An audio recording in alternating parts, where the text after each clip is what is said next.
পুনৰ ইতিহাস ৰচিলে অসম সন্তান তথা প্ৰখ্যাত সাঁতোৰবিদ এলভিছ আলী হাজৰিকাই। পুনৰ আন্তঃৰাষ্ট্ৰীয় মঞ্চত অসমৰ নাম উজ্বলাই তুলিলে এলভিছ আলী হাজৰিকাই। 4 দিনত 350 কিলোমিটাৰ সাঁতুৰি আন এক অভিলেখ ৰচিলে এলভিছ আলী হাজৰিকাই। অসম সন্তান তথা সাঁতোৰবিদ এলভিছ আলী হাজৰিকাৰ এই সফলতাত গৌৰৱান্বিত অসমবাসী।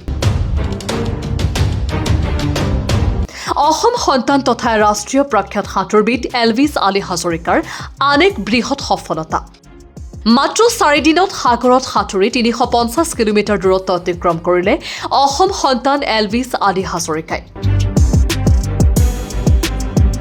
উল্লেখ্য যে এলভিছ আলী হাজৰিকাই বিভিন্ন অভিলেখ গঢ়িবলৈ সক্ষম হৈছে। তেওঁ 1989 চনত 7 বছৰ বয়সত ছাব জুনিয়ৰ ৰাষ্ট্ৰীয় পৰ্যায়ৰ সাঁতোৰত ৰূপৰ পদক লাভ কৰিছিল।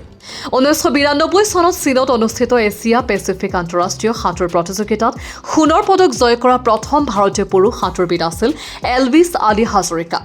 1994 চনৰ এছিয়ান ছুইমিং প্ৰতিযোগিতাত 2টা স্বৰ্ণসহ 6টা পদক অৰ্জন কৰি অভিলেখো গঢ়াৰ সমান্তৰালকৈ তেওঁ ইংলিছ চেনেল সাঁতুৰি অভিলেখ গঢ়িছিল।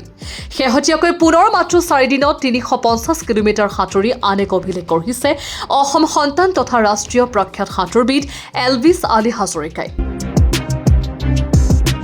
নিউজ ডেস্ক, ই নিউজ প্লাছ।